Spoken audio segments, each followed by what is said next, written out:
So Genesis 47:28 says, and Yaakov lived in the land of Mitzrayim 17 years. So the length of Yaakov's life was 147 years.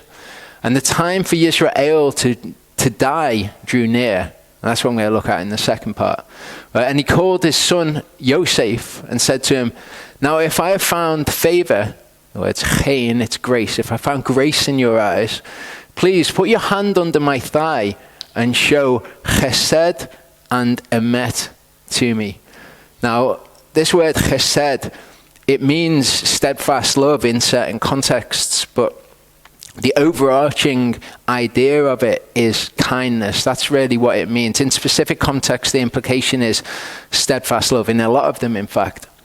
But the overarching concept that's there is kindness.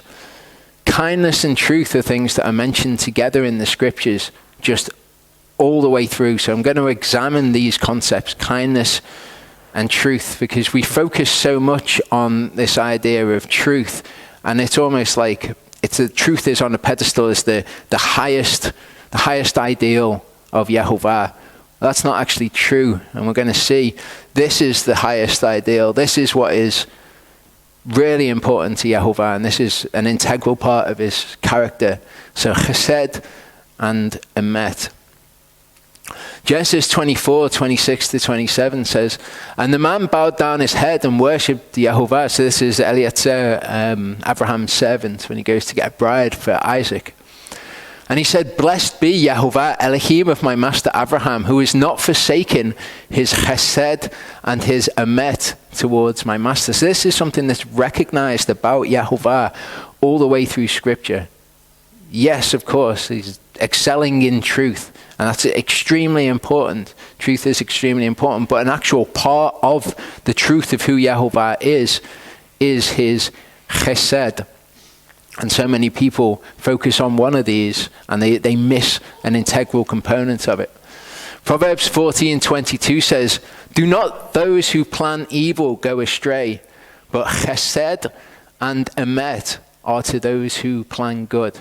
Okay, so Yahuwah's name, his character is comprised of, showing grace, showing compassion, being patient, being kind, and also of truth. But these things are often mentioned isolated, but more often than not, when truth is mentioned, chesed is right there, because kindness and truth are inseparable.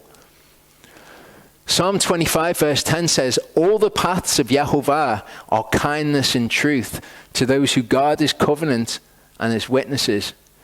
2 Samuel 22:24-26 says, and I am perfect before him, and I guard myself from my crookedness, from my iniquity. Yahuwah repays me according to my righteousness, according to my cleanness before his eyes. But it's not the only thing that he repays you according to. It says, with the kind, you show yourself kind. And the word for kind here is chassid. It means kind ones. It's a noun. It's the noun form of this verb, chasad. And chasad is the verb root of chesed. Okay, they both mean essentially being kind. So with the kind, you show yourself kind. With the perfect one, you show yourself perfect. Matthew 5 verse 7 says, blessed are the, and in the Greek it's elamon, okay, but in the Septuagint version, where you've got the word chesed, the word in Greek is eleos, and this is the adjective form of that verb. So it's describing people who are kind. You can miss these things when you go into the New Testament, because the translations, just based on the translator that's translated the Greek, it's gone from Hebrew to Greek to English. The concept has. But this is the concept chesed, okay, or those who are chesed. Blessed are the kind, because they shall obtain kindness, is what it says. Psalm 48:11 says, I've delighted to do your will, O my Elohim, and your Torah is within my heart. I proclaim the good news of righteousness in the great assembly. See, I do not restrain my lips, O Yahuwah, you know. I did not conceal your righteousness within my heart. I have declared your trustworthiness and your deliverance. I did not hide your chesed and emet from the great assembly.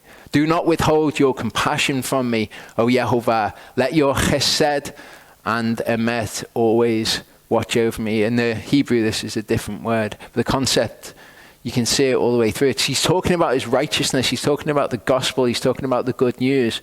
But it's his chesed along with his emet. Psalm 57, 9-10 says, I praise you among the peoples, O Yahuwah. I sing to you among the nations. For your chesed is great up to the heavens, and your truth unto the clouds. So again, when these things are mentioned, they're mentioned in unison. And yet it's so prevalent today for people to have one without the other. Okay, people with perhaps kind of a lazy analogy or comparison to this would be Christians have love without truth, and Torah keepers have truth without love, or truth without kindness. And it's kind of a bit like that. But Torah keepers, you will find this. I was talking to Charlie in the kitchen about Israel. The way that Israel went astray is they didn't follow the Torah by faith.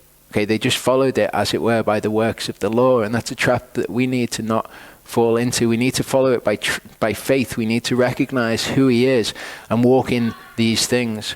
But this is more important than this. And this is what we'll see as we go through. Psalm 85, 7-13 says, Show us your chesed, O Yahuwah. Give us your deliverance. Let me hear what ails Yahuwah speaks, for he speaks shalom to his people and to his kind ones. It's often translated holy ones in the King James. It's not holy ones, though. You get a better translation, it will say kind ones. It is chassid, those who show chesed. And let them not turn again to folly. Truly his deliverance, as Yeshua, is near to those who fear him, for esteem to dwell in our land. Chesed and emet shall meet, righteousness and shalom. Okay, so you've got chesed and emet meeting, and then the same thing, the same thought is expressed in righteousness and peace shall kiss. Emet, truth sprouts forth from the earth, and righteousness looks down from the heaven. Indeed, Yahuwah gives what is good, and our land yields its increase. Righteousness goes before him and prepares a way for his footsteps. Exodus 34, 5-7. What we see here is Yahuwah coming down and telling us what his name is, telling us what his character is. He actually declares it himself. Yahuwah came down in the cloud and stood with him there and proclaimed the name Yahuwah. And Yahuwah passed before him and proclaimed, Yahuwah, Yahuwah, Aneo, compassionate, showing grace or favor, patient, great in kindness and truth. Okay, you notice how kindness and truth are one unit there. Okay, he's compassionate, he's patient, he shows grace, and he's great in kindness and truth. Watching over chesed, over kindness for thousands, forgiving crookedness and transgression and sin. So this is how Yahuwah describes himself. These are the 5 elements of his personality that he highlights. 2 Samuel 2, 5-6 says, David then sent messengers to the men of Yavesh Gilad and said to them, You are blessed of Yahuwah, for you have shown this chesed to your master, to Shaul, that you buried him. And now Yahuwah, show chesed and emet to you, and I am also going to do you good because you have done this deed. I include this, not necessarily because this is what this particular verse is supposed to say, but just to make the point that when we look for favor in the eyes of Elohim and favor in the eyes of man, which is what is discussed here, what an integral component of that is kindness. It's not just, oh, we're following the Torah, we're wearing tzitzit, we don't break the Shabbat, we pass these tests of faith in that regard. Okay? There's this integral part of it. Ephesians 4:25-32 says, Therefore, having put off the false, speak truth. Okay, so this idea of chesed is involved in what you speak and what you do and how you are with other people. So now we have put off the false. Now we're walking doing the actions, the works of Torah, which are in accordance with his idea of righteousness. We're walking in these things, but there's more. It's a much deeper walk that we've got. Each one with this neighbor, for we are members of one another. Be wroth, but do not sin. Do not let the sun go down on your rage. And we're going to look at that. But this is an element of this, anger. Anger is a massive part of this. Nor give place to the devil. Now, what's interesting is we identify in our lives when we have tests from Hasatan. When Yahuwah is using Hasatan to test us, will you do this? Will you break the Shabbat? Are you going to do that? This is the easier way to do it. This looks really, really hard. What are you going to do here? But what we often don't recognize is the tests from Hasatan about whether we're going to be patient with people, about whether we're going to be angry with people, about whether we're going to be loving and whether we're going to be kind. Because we get these things that come up and we excuse ourselves. We wouldn't excuse any other type of sin in our lives, but because this kind of just goes under the radar, we excuse this, and we use all the same excuses that people always use.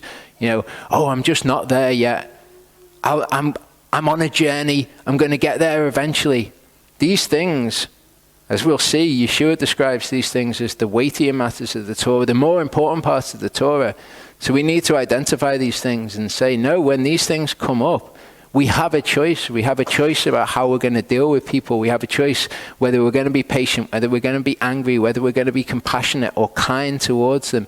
We've got a choice, and often it's not what we want to do. Often pride or whatever it is within our personality flares up. And we wouldn't do it with any other kind of sin, but we do it with this. Let him who stole steal no more, but rather let him labor, working with his hands what is good, so that he has somewhat to share with those in need. Let no corrupt word come out of your mouth, but only such as is good for the use of building up, so as to impart what is pleasant to the hearers. That's quite a statement. Okay? Let no corrupt word come out of your mouth, only such as is good for the use of building up of other people, to impart what's pleasant to the hearers. Slander, gossip, coarse joking, all of that sort of thing. And do not grieve the set apart spirit of Elohim. When we think of that, and when we've looked at this before, we talk about it in terms of sin, like what we would recognize more as sin. But those things are equally as true and equally as pressing upon us for things like kindness. Let all bitterness and anger and bad temper and shouting and slander be put away from you, along with all ill will. And what we're going to see is that the reason that we're commanded, or a reason that we're commanded to do this sort of thing, is because people are looking at us. Okay? We're looking at each other. We need to have the authority to speak to people about the truth. Whoever it is in our lives that we want to talk to about the truth, we need to have the authority in their eyes. And before you can start talking to somebody about, deeper matters of truth, they're going to look at you and they're going to see whether or not what is true in you is what everyone can universally agree on as is true. They're going to look at you and they're going to ask, is this person a kind person? Because if you're not a kind person, they're not going to want to listen to anything that you've got to say any further than that, because they can't even recognize in you what they agree to be true before you go any deeper with them. Be kind towards one another, tender-hearted, forgiving one another, as Elohim also forgave you in Messiah. And as I say, because these things are often so personal in our lives, these are things that we don't want to let go. And these are things, sin, that we excuse in ourselves and say, I'm just on a journey, I'll get there eventually, I'm getting better, I'm doing this. And it's all the same lie that we have identified as a terrible lie that we should never accept as an excuse. The same thing we listen to in ourselves. Matthew 23:23 says, "Woe to you, scribes and Pharisees, hypocrites, because you tithe the mint and the anise and the cumin." And these were things that were incredibly valuable back when this is talking about. Okay, these are incredibly valuable things. Spices were incredibly valuable. And have neglected the weightier matters of the Torah, the judgment and the compassion. There's that word again, eleos, it's kindness. The judgment is his mishpatim, the elements of his law which tell us how we should deal with one another, what's right, what's just, how we justly interact with one another. That's his mishpatim, his judgments. So you neglect the mishpatim out of the law, but you're doing all the other things. You're doing, keeping the Shabbat, and you're really, really strict on keeping the Shabbat, and really strict on keeping wearing tzitzit, and really strict on eating clean food, really strict on tithing. You tithe like really meticulously, but you've neglected the weightier matters, how to deal with one another, kindness towards one another, and the belief, the faith. Because to do these things here requires belief, great belief. And when we're tested in those things, they're tests of faith as well. Are we going to do those things? Do we really believe the word? Are we going to act when anger comes up inside of us? Are we going to act on that anger or not? That's a test of faith. It's a test from Hasatan. It's exactly the same. There's no difference. He says these need to have been done without neglecting the others. These need to have been done. Need for these without neglecting the Torah, without neglecting what we've already identified as so important when we're tested in it. 1 Corinthians 13, 1-6 says, if I speak with the tongues of men and of messengers, of angels, but do not have love, I have become as a sounding brass or a clanging cymbal. This is the danger in it.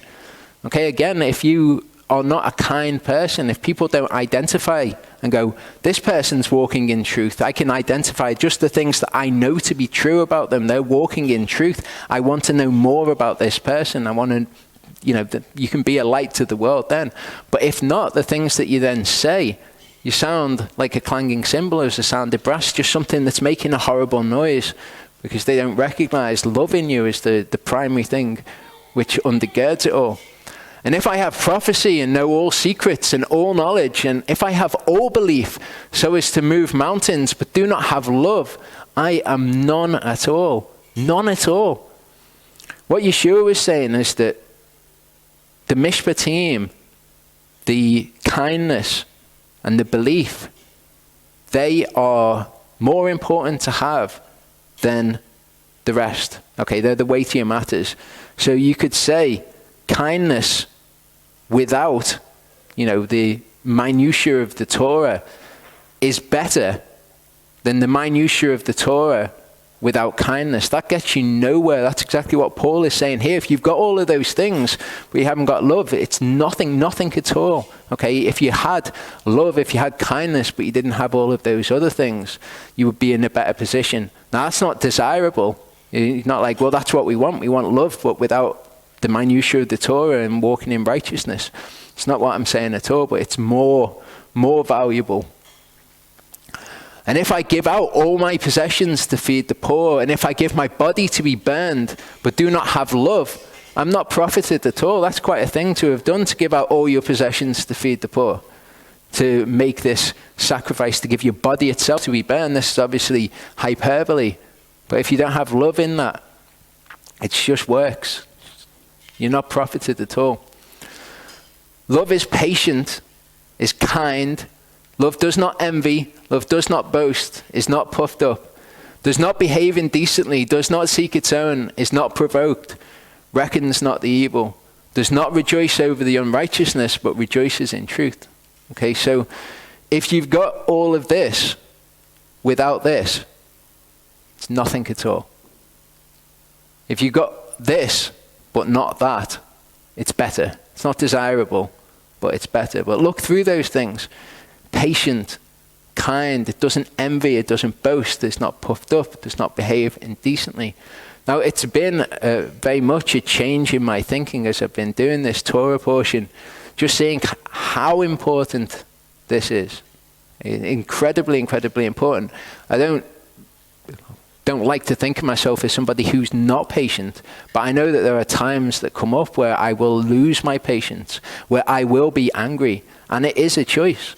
It is a choice to make, and it's seeing it as this serious, as serious as we would take keeping the Shabbat or being tested in any other regard. It changes your mind on these things. Proverbs 30:33 says, "For as milk with force brings forth curds, and as a nose with force brings forth blood, so anger with force brings forth strife." And this idea of with force isn't really a concept we can translate into English, but it means basically with impetus, adding something to it. Okay, milk on its own isn't going to bring forth curds or cheese. Okay, you've got to add an impetus to it. Anger on its own isn't going to bring forth strife. You can experience anger in yourself, but you've got a choice then. Are you going to take the anger, make it something else? Okay, you're going to give impetus to the anger that's within you. Psalm 4:4 says, "Tremble and do not sin. Speak within your heart on your bed and be still, Selah." That's what it says in the Masoretic text. Now we know Paul said, "Be ye angry and sin not." It's been changed as far as I can see in the Masoretic text. Can't speak to their motives for doing it, but it definitely seems funny to me that all of the places where there's a change, they're changing quotes from the New Testament. This is what it says in the Septuagint. "Be ye angry and sin not. Feel compunction upon your beds for what you say in your hearts." Pause. Selah means pause. Okay, so we're to feel anger, but not give impetus to it, which brings forth strife. And when we feel anger, we take ownership over it. We control it. We keep it within the realms of us. And then we feel compunction for it. We feel compunction for what we've said in our hearts. And that's the process that Scripture dictates.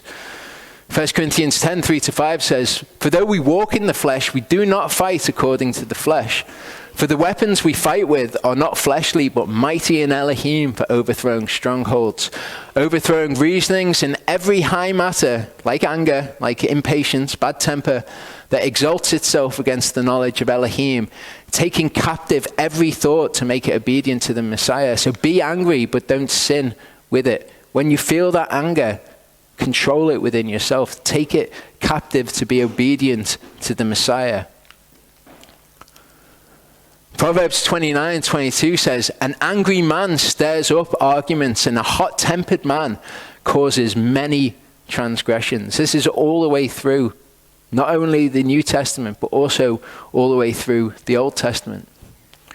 Proverbs 20:3, "Avoiding strife brings a man honor, but every fool is quarrelsome." So when you've got a situation in your life, and you've got some kind of provocation in your life, and you want to respond angrily to it, remember what it is. Remember that Hasatan comes and tempts you because all he wants is for you to step outside of the boundaries of keeping the word. And yes, that's true of sin, but it's true of this. More so, these things are the weightier matters of the Torah. Proverbs 15:1 says, "A soft answer turns away wrath, but harsh words stirs up anger." Okay, so in the moment, you've got a choice as to how you're going to respond to something. A provocation comes up. What are you going to do? A soft word turns away wrath, but a harsh word stirs up anger. It's how you respond to people. You decide the course of conversations. You decide what you're going to do.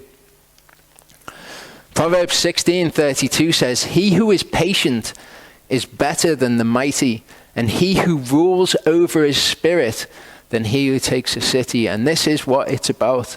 Okay, it's about taking control of your spirit. There's a lot of verses that use this sort of language that we're going to look at. I've spoken before about when I stopped taking heroin.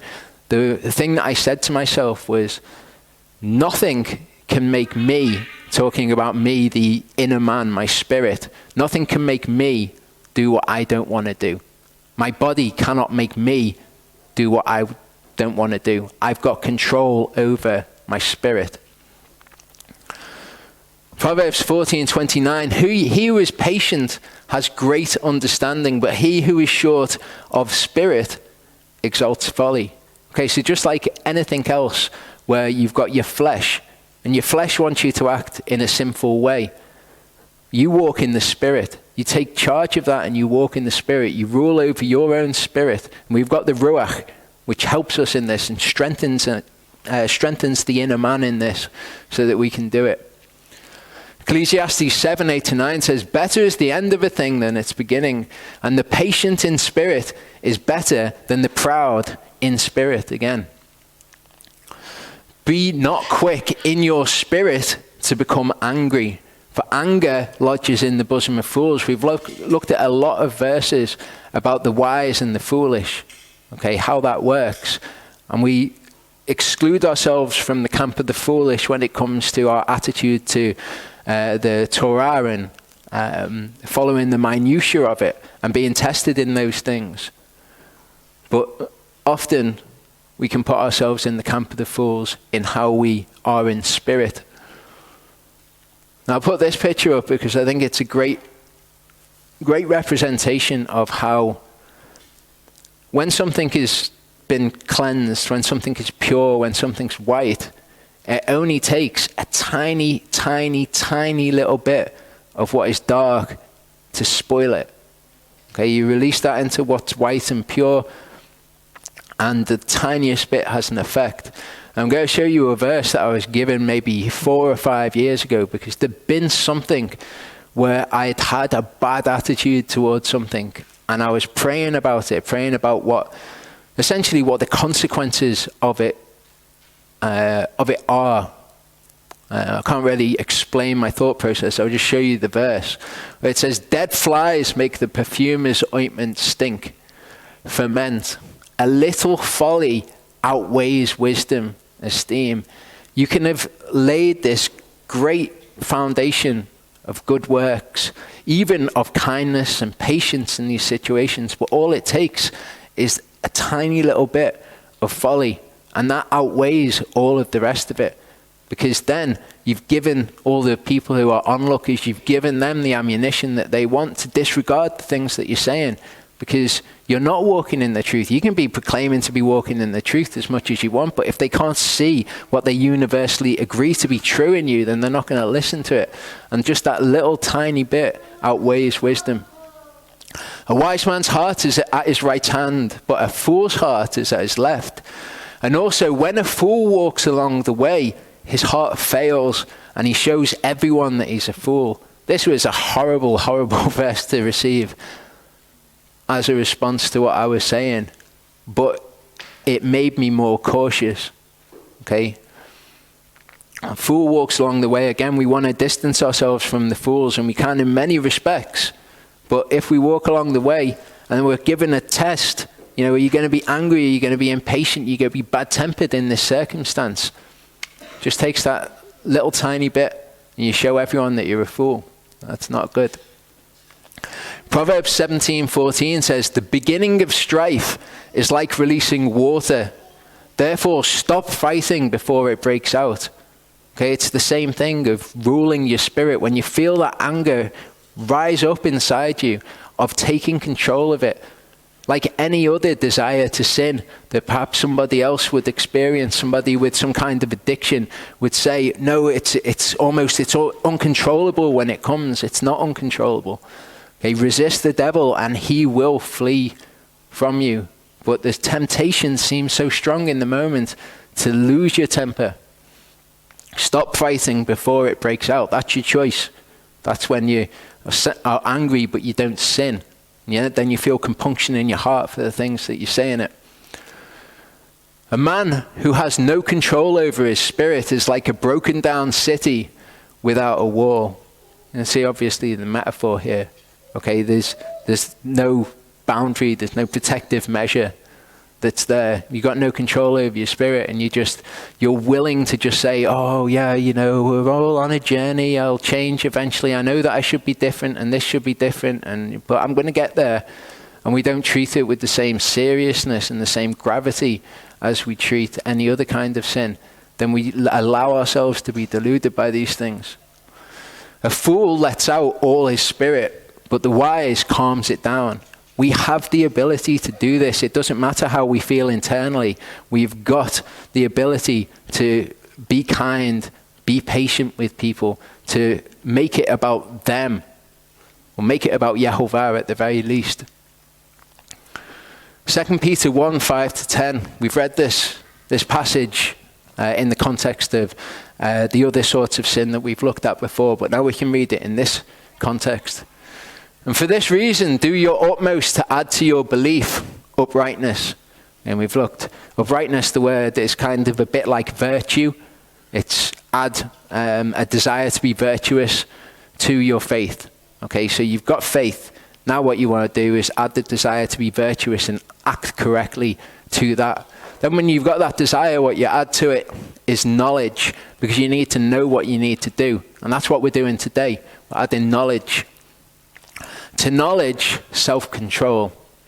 Okay, if people are at a point where you're like, okay, I've identified this within myself, need to take this as seriously as other sin, I need to stop when these temptations come. This is the point then.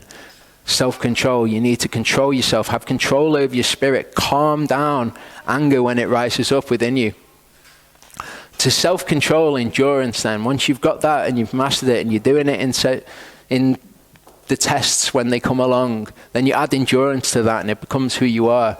And we've looked at how endurance leads to reverence. Interestingly then, to brotherly affection, and to brotherly affection add love. For if these are in you and increase, they cause you to be neither inactive nor without fruit in the knowledge of our Master Yeshua Messiah. But again, not just in those minutiae of the Torah that we look at, in all of these things we're looking at now. For he in whom these are not present is blind, being short-sighted, and has forgotten that he's been cleansed from his old sins. For this reason, brothers, all the more do your utmost to make firm your calling and choosing. For if you are doing these matters, you shall never stumble at all.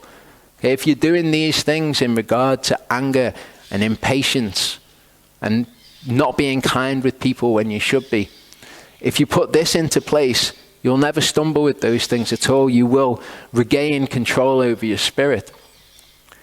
Colossians 3:8-9 says, but now also put off all these: bad temper, anger, malice, slander, foul speech from your mouth. Do not lie to each other, since you have put off the old man with his practices. Okay, these are the practices of the body of sin.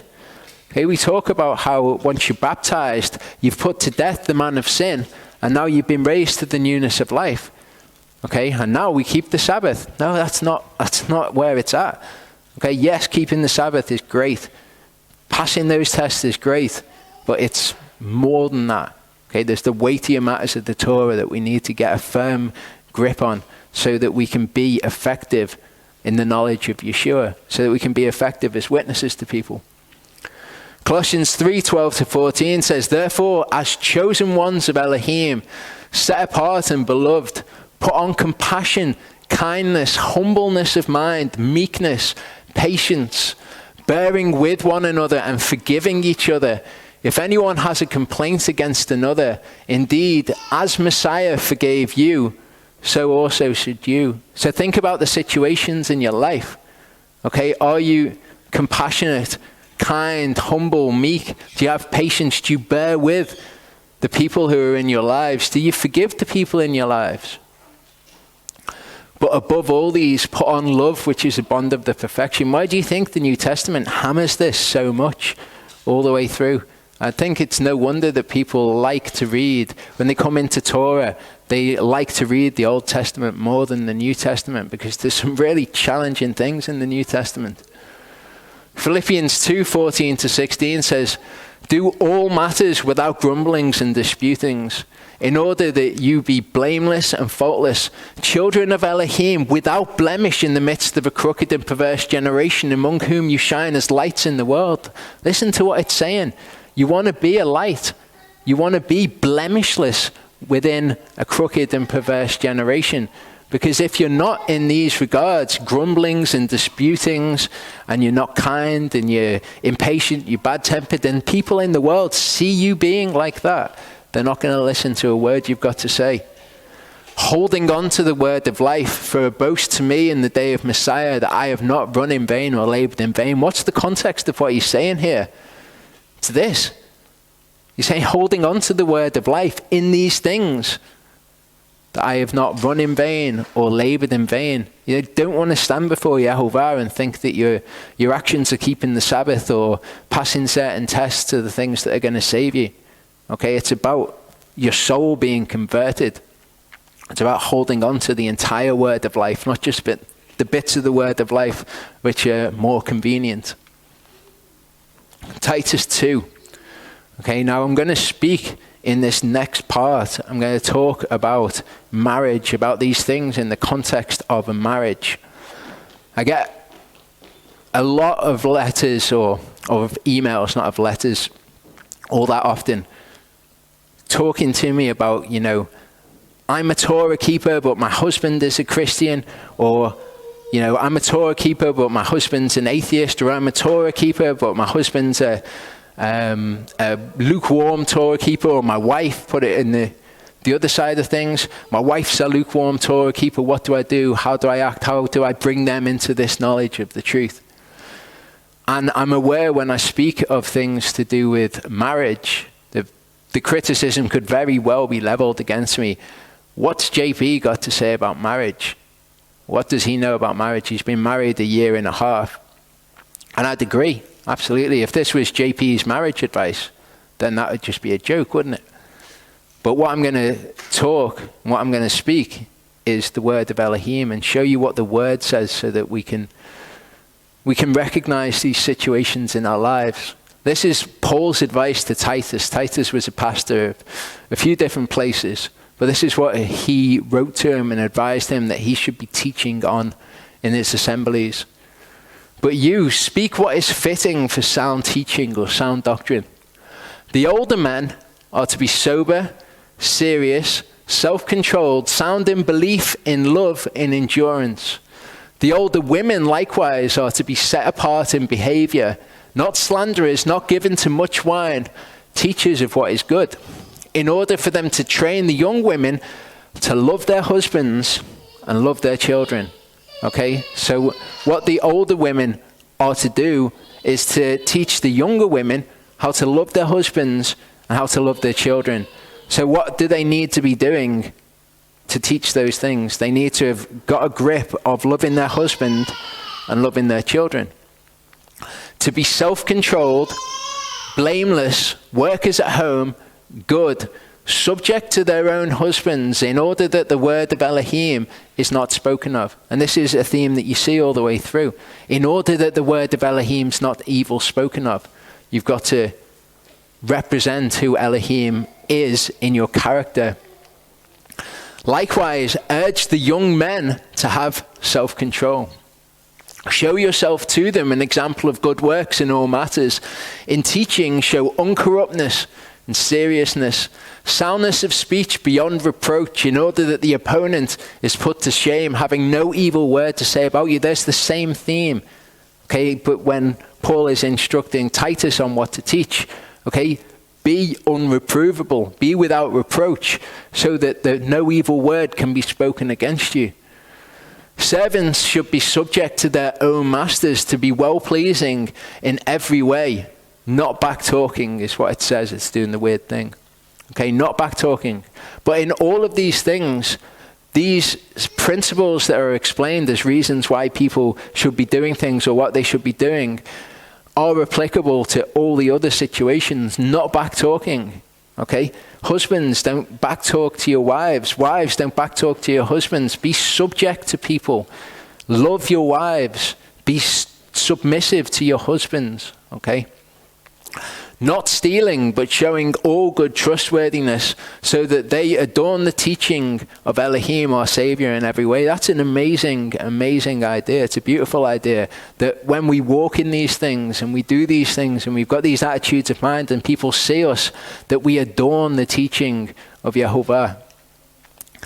For the saving gift of Elohim has appeared to all men, instructing us to renounce wickedness and worldly lusts and to live self-controlled, righteously and reverently in the present age. Okay, and all these references to self-control, they're talking about these things that we've looked at, to have control over your spirit, over who you are and how you present yourselves to other people.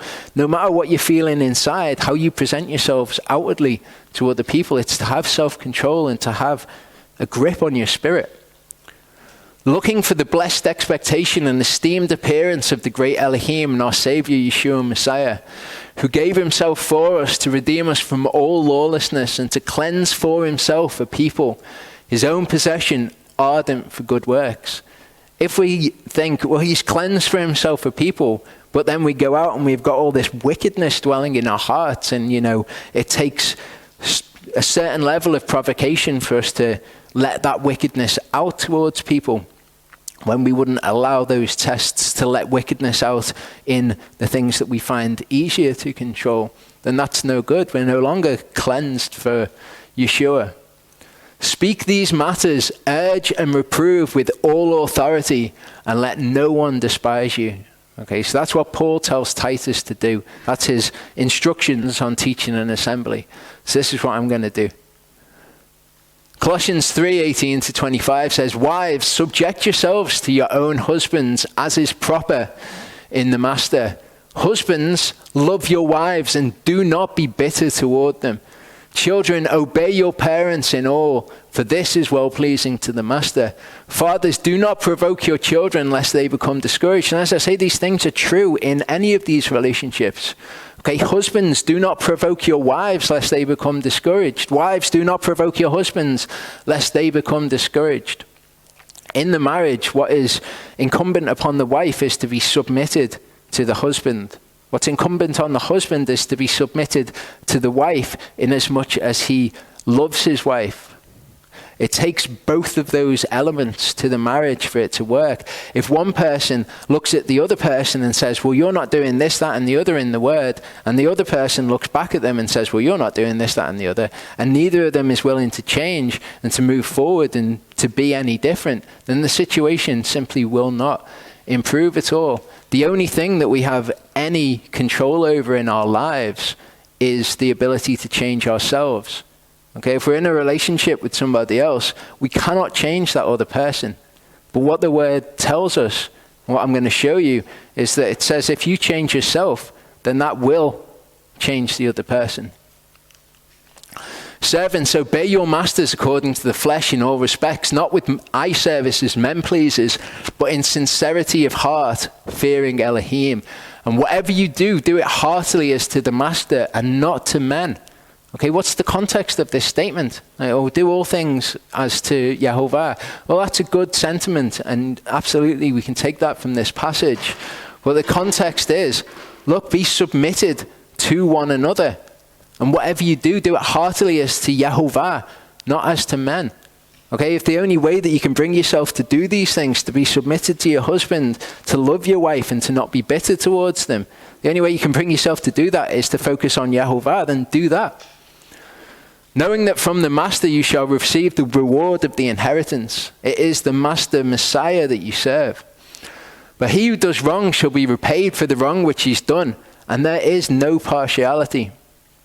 Proverbs 19:13 says, "A foolish son is a calamity to his father, and the contentions of a wife are a continual dripping." Okay, you can see how these things in a marriage, in a relationship, cause the marriage or relationship to just be destroyed over time. The contentions of a wife who's not submitted to her husband, it's a continual dripping, and this has an effect on the husband as well. But we're going to look at the husband's role in this too. Proverbs 25:24 says, "It is better to dwell in the corner of a roof than in a house shared with a contentious woman." That's the word of Elohim. Don't be contentious, because what you're doing is you're making your situation worse, and it's just going to get worse and worse and worse and worse because you're being stubborn and you won't swallow your pride and be different. Proverbs 31:11-12 says, "The heart of a husband shall trust her. He has no lack of gain." This is talking about the Proverbs 31 wife, the ideal wife. It says that the heart of a husband trusts her. Okay, this is not something that I'd ever experienced in any relationship that I'd ever been in before I got married. Okay, but to actually trust somebody, implicitly trust them. And it does go back to what I was saying about do all things as to the master. Okay, I know that Ashley follows the word. I know that she'll do all these things, if for nothing else, because they're in the word. The heart of a husband shall trust her. That's so important. You can look, does the heart of your wife trust you? Does the heart of your husband trust you? Actually trust you and know that you will act correctly. She shall do him good and not evil all the days of her life. You say that to a lot of women, they'd just laugh at you, they'd scoff, and they'd be like, yeah, all right, you'd be lucky. It's not the way that we're to be. Ephesians 6 verse 11 says, put on the complete armor of Elohim, all of the word, everything. It's truth. You want all of it. Okay, you take away a bit of the truth, you've got less truth, that's no good. Not as bad as adding to the truth, because then you've got lies. But you want the complete armor of Elohim, for you to have power to stand against the schemes of the devil. I'll guarantee you in your relationships that Hasatan will come with his schemes, and he will try to undo that relationship, and he'll try to get you to stray from out of the word of Elohim. Proverbs 31 verse 23. That's the role of the wife. This is the role of the husband, because within the ideal wife, it doesn't just say things about the wife. It says things about the husband as well. In order for the wife to be the ideal wife, the husband has to do his part. It says her husband is known in the gates when he sits among the elders of the land. Her husband sits among the elders. What are the qualifications for an overseer or an elder? The reason I left you in Crete was that you should straighten out what was left undone and appoint elders in every city as I commanded you. If anyone is unreprovable, the husband of one wife, having faithful children, not accused of loose behavior or unruly. For an overseer has to be unreprovable for the reasons that we've looked at. As a steward of Elohim, not self-willed, not prone to anger, not given to wine, not contentious, not greedy for money, but kind to strangers, a lover of what is good, self-controlled again, righteous, set apart, and temperate, clinging to the faithful word according to the teaching, in order to be able to both encourage by sound teaching and to reprove those who oppose it. Remember, this is the characteristics of the husband of the ideal wife. He's got to be able to encourage by sound teaching as well as to reprove. When it comes to the relationship between a man and a wife, if you're just always reproving, but you don't have the ability to encourage by sound teaching, then that will not work. And the same is true for a wife. Proverbs 31:28 says, her children shall rise up and call her blessed. This is an aspect of the ideal wife. Her husband too, and he praises her. Okay, so part of the woman being the ideal wife is that her husband praises her. It's important. People, when they read Proverbs 31 and they look at their wife, they look at the characteristics and they go, well, she's not doing this and she's not doing that. I would submit that that's the wrong way to read Proverbs 31. Okay, you want to praise your wife. So what you need to do is look at the aspects in Proverbs 31 that your wife is doing, because she's being the ideal wife in those regards. Proverbs 31 verse 10 says, who does find a capable wife? For she is worth far more than rubies. Okay? Women are incredibly tough in the things that they do. In child rearing, the things that they endure.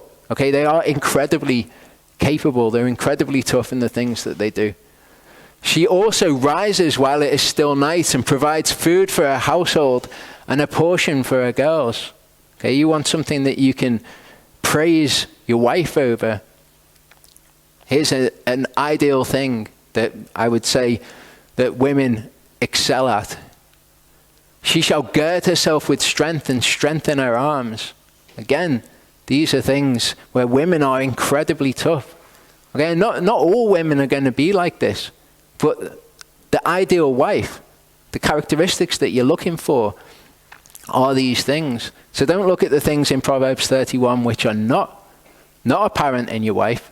Okay, praise her in the things that are apparent in her. Proverbs 21 verse 19 says, it is better to dwell in the wilderness than with a contentious and frustrated woman. Now that puts a bit of a different spin on it, doesn't it? Okay, The woman shouldn't be being contentious. The woman should be submitted to her husband. But she also shouldn't be frustrated. What's she frustrated over? The situation has two roles within it. And as I say, if both of them are bad, then it's going to be a really bad situation. If one of them's bad, the other person needs to focus on themselves and help and encourage, exhort when it's necessary. But look at these things. Look at what the criteria are, that a husband praises her, he's encouraging towards her. We're to be kind, we're to not be angry, we're to not be bad-tempered. All of these things are what are going to create a better situation, but we'll see that as we go on. What I would recommend to people, okay, if you're in a situation like that, address whatever it is, because in a situation like that, everyone's aware of what's going on. Okay? There is an elephant in the room in the situation. And if you keep ignoring it, then you can never address it. And if you've got an elephant living with you, it's going to be defecating all over the floor and eating all your food and smashing up all your furniture. But if you pretend like it doesn't exist, you're never going to be able to address it. You're never going to be able to do anything about it whatsoever. You have to talk about it. Colossians 3:12-14 says, "Therefore, as chosen ones of Elohim, set apart and beloved, put on compassion, kindness, humbleness of mind, meekness, patience, bearing with one another, forgiving one another. If anyone has a complaint against another, indeed, as Messiah forgave you, so also should you." Okay, this is great advice for in a situation where you're going to go and you're going to deal with an elephant that's in the room in a situation so that it can get better. But above all these, put on love, which is a bond of the perfection. And not doing these things is a greater sin than it is to not do the minutiae of the Torah. This is how we must be with one another, and this is how we must represent Yahuwah to the world. 2 Timothy 2:24-26. "And a servant of the master should not quarrel, but be gentle towards all, able to teach, patient when wrong." These are great things to bear in mind in the context of a marriage. Don't quarrel. Be patient when the other person wrongs you. In meekness, instructing those who are in opposition. In meekness, instructing them. Lest somehow Elohim gives them repentance unto a thorough knowledge of the truth, and they come to their senses and out of the snare of the devil, having been taken captive by him to do his desire. So for anybody who's ever written and said, what should I do in this situation? This is what you should do.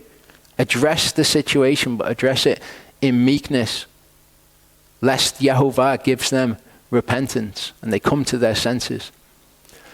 Proverbs 13:10 says, "Where there is strife, there is pride." That's a statement to bear in mind. Okay, when we've got these issues with anger, with bad temper, with not being kind, with not being patient towards people, it's because of pride. That's what causes these things. It's the root. Of course it is. Because if we were willing to swallow our pride, then when anger came up inside of us, we would immediately go to these things as the course of action. Luke 6:31-36 says, "And as you wish men should do to you, you also do to them in the same way. And if you love those loving you, what favor have you? For sinners too love those loving them. And if you do good to those doing good to you, what favor have you? For even sinners do the same." Okay, if you're in a situation like this, don't look at the other person and say, well, they're this, that, and the other, and if they were to change, I'd be able to change. No, you're to love them. If you lend to those from whom you expect to receive back, what favor have you? For even sinners lend to sinners to receive as much back. We're called to a higher standard. Rather, love your enemies and do good and lend, expecting none in return, and your reward shall be great. You shall be sons of the Most High, because he's kind to the thankless and wicked ones. And this is applicable in all levels of relationship. Okay, children with the parents. If your parents aren't acting in the way that you think is righteous, this is how you act towards them. This is the standard of behavior. You show them what is right by acting correctly towards them. Therefore, be merciful as your Father also is merciful. He is the one whose name we bear. 1 Peter 3, 1-18 says, in the same way, wives, be subject to your own husbands, so that if any are disobedient to the word, they without a word might be won by the behavior of their wives. Bear in mind who this is written to. Okay, Peter was an apostle to the Jews. When he's writing to the Jews, they know what the word is. Okay? So saying anyone who's disobedient to the word, so this is applicable for Torah keeper with Torah keeper, where one is being disobedient to the word. Okay, wives, be subject to your own husbands in this, so that if any are disobedient to the word, without a word they might be won by the behavior of their wives. Again, what you can do, the domain that you control is yourself, ruling over your own spirit and how you act towards them, so that they might be won by your behavior, having seen your blameless behavior in fear, having seen your behavior. That's how all these things work, how they're all described. Your adornment should not be outward, arranging the hair, wearing gold, or putting on garments, but the hidden man of the heart, with the incorruptible ornament of a meek and peaceable spirit, which is of great value before Elohim. There are very few things that you will be able to say are of great value before the creator of the universe, but you have within your power the ability to craft yourself into something of great value to him. For in this way, in former times, the set-apart women who trusted in Elohim also adorned themselves, being subject to their own husbands. As Sarah obeyed Abraham, calling him master, this is, she was submitted to him, she called him my Lord, my master, of whom you became children, doing good and not frightened by any fear. In the same way, husbands, live understandingly together, giving respect to the wife as the weaker vessel. Okay, not when something happens, when the other person provokes you and you feel like you're going to just explode or you're going to be bad-tempered towards them. No, live it understandingly with them, treating them as the weaker vessel and as being heirs together of the favor of life, so that your prayers are not hindered. Implication being that if you're not doing this, your prayers may well be hindered. To sum up, let all of you be like-minded, sympathetic, loving as brothers, tender-hearted, humble-minded. How many times do these things have to be said before we recognize them for the important matters that they are? Not returning evil for evil or reviling for reviling. Again, when you see the other person doing bad, when you see them provoking you rather, don't return that to them. Have control over your own spirit. Walk in what is right. But on the contrary, blessing, knowing that you were called to this in order to inherit a blessing. For he who wishes to love life and see good days, let him keep his tongue from evil and his lips from speaking deceit. Let him turn away from evil and do good. Let him seek peace and pursue it. Because the eyes of Yahuwah are on the righteous and his ears open to their prayers. But the face of Yahuwah is against those who do evil. And as I say, these things are the weightier matters of the Torah. These are the most important things to Yahuwah. So if we're not doing these, he closes his ear to our prayers. Now he's kind, he's patient, he's compassionate as well. He walks us along this path. I don't think that this has come up at this time for no reason. I don't think it's a coincidence. And who is the one doing evil to you if you become imitators of the good? How are people going to do evil to you? Okay, even if they do something wrong, okay, if you don't respond in that way, you respond in a way that's good towards them with a soft word which turns away wrath, how are they going to do evil to you? Okay, it teaches them, it instructs them in your behavior, and they feel guilt for the wrong that they've done. If someone does wrong towards you, though, and you act in an angry way towards them, they don't feel any kind of guilt whatsoever. But even if you suffer for righteousness' sake, you're blessed. So even if that's not how it turns out, and you end up suffering for the sake of righteousness, for the sake of doing good, you're blessed. And do not fear their threats, neither be troubled. But set apart Yahuwah Elohim in your hearts, and always be ready to give an answer to everyone asking you a reason concerning the expectation that is in you, with meekness and fear, having a good conscience, so that when they speak against you as doers of evil, they falsely accuse your good behavior in Messiah and shall be ashamed. For it is better If it is the will of Elohim to suffer for doing good than for doing evil. Okay? Someone does evil to you, you do good back to them. And it's better that you do that and you do the good in the situation and you suffer for doing that even than it is that you do evil in the situation. Because even Messiah once suffered for sins, the righteous for the unrighteous, to bring you to Elohim. And this is what it's telling us will happen. Okay, if you act in this way towards people, then it will bring them to Elohim. They'll be able to see your behavior. It bears witness to them. Okay, and Messiah did the same for us. Ephesians 5:22-33. Wives, subject yourselves to your own husbands as to the master. Because the husband is the head of the wife, as also the Messiah is the head of the assembly, and he is savior of the body. These are just real fundamental things. It's not like, oh, I'm just not going to be submitted to my husband. These are absolute core things that wives must be submitted to their husband. It's said so many times throughout Scripture, and without it, as we've seen, the whole situation just deteriorates. It becomes a complete nonsense. And the idea of, oh, I'm a Torah keeper and walking in righteousness just becomes a joke to anyone who can see it. But as the assembly is subject to Messiah, so also let the wives be to their own husbands in every respect. Okay, if your husband does something that you don't like, you're subject to him because that's the right thing to do. And it's better that you suffer for doing what is good than suffer for doing wrong. Husbands, love your wives as Messiah also did love the assembly and gave himself for it, in order to set it apart and cleanse it with the washing of water by the word, in order to present it to himself a splendid assembly, not having spot or wrinkle of any sort, but that it might be set apart and blameless. In this way, husbands ought to love their own wives as their own bodies. He who loves his wife loves himself. Okay, we're Yeshua's body, aren't we? Okay, and he loves us.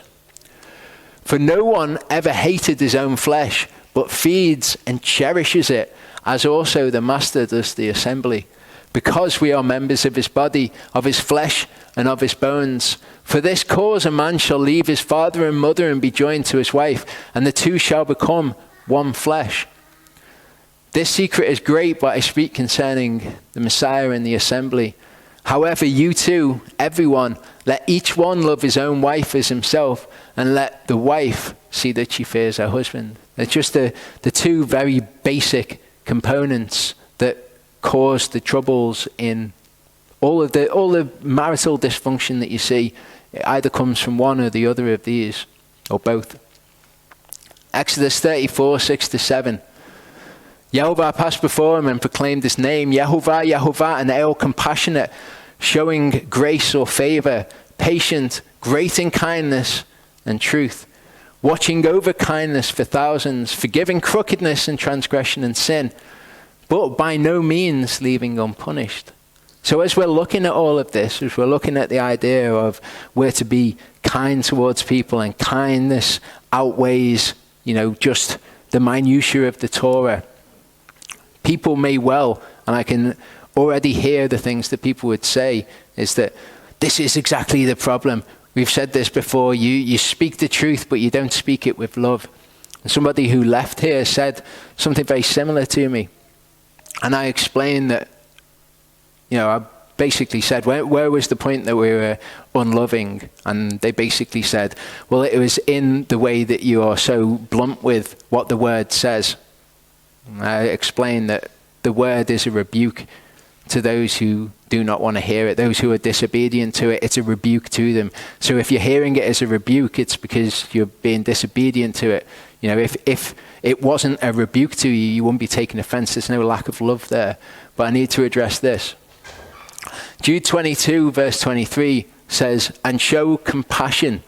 It's the same word there as chesed. It's kindness. Show kindness towards some who are doubting, but others save with fear, snatching them out of the fire, hating even the garment defiled by the flesh. Because obviously as well, when we're looking at these things, we're looking at them in the context of relationships. Then what is the correct way to instruct? When is it correct to encourage? When is it correct to rebuke? Okay? Show compassion, kindness towards some, but others save with fear. Okay, when you approach somebody, the first way that you approach anybody is obviously with kindness, and you spend a great deal of time with them.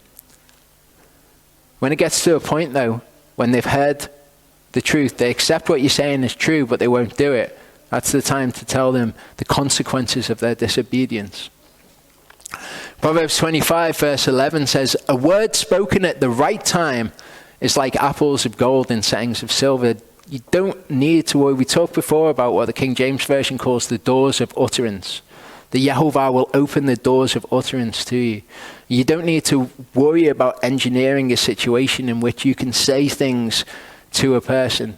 You pray about it and you ask Yahuwah to reveal it because of this. Speaking the truth at the right time is so valuable. You can have something that you can think somebody really needs to hear, but if you wait until Yahuwah gives you the opportunity to say it, often something will come up in their life and they'll bring the situation to you, and then you can speak the truth into the situation because you wait for the right time to say these things. A man brings joy by the answer of his mouth, and a timely word, how good it is. Proverbs 15, 17 to 18 tells us, "Better is a meal of vegetables where love is than a fatted calf with hatred." Again, this gets back to the idea of, love without truth for a short word is better than truth without love. Okay, better is a meal of vegetables. You think about having the word of Elohim as the food that you eat. Better is a meal of vegetables where love is than a fatted calf with hatred. A man of wrath stirs up strife, but he who is patient appeases strife. It's amazing just how prevalent this is throughout the scriptures. It goes hand in hand all the way. Kindness and truth. That's who he is. He's great in kindness and truth. Look, you fast for strife and contention and to strike with the fist of wrongness. You do not fast as you do this day to make your voice heard on high. Okay, if you've got this strife, which as we've seen, comes from giving impetus to anger, which comes from pride. Okay, if you've got this going on in your life, and then you come and you do Yom Kippur, okay, Yahuwah isn't going to hear that. He's not interested in religious works without the rest of it as well. He says that throughout his word. Matthew 5, 23 to 24. "If then you bring your gift to the altar and there remember that your brother holds whatever against you, leave your gift there before the altar and go first make peace with your brother and then come and offer your gift." It's about getting yourself, your mind, where you're at with other people correct before you start trying to be like, "Oh, I'm so righteous because I'm doing all of the minutiae of Torah." Again, the weightier matters of the Torah, tithing, great. Mishpatim, kindness, faith, these have to be done without neglecting the minutiae. It's a holistic walk. James 1:26 says, "If anyone among you thinks he is religious and does not bridle his tongue, but deceives his own heart, this one's religion is worthless." It's worthless. What Paul says, if I give out all my possessions to feed the poor, and if I give my body to be burned but do not have love, I'm not profited at all. Not I'm profited a bit. I'm not profited at all because I've missed it. Exodus 20 verse 7, "You do not carry the name of Yahuwah your Elohim in vain. For Yahuwah does not leave the one unpunished who carries his name in vain." We are charged with carrying his name before people. Proclaims his name, he's compassionate, he shows grace, he's patient, he's great in kindness and truth. Truth's actually mentioned last here. Okay?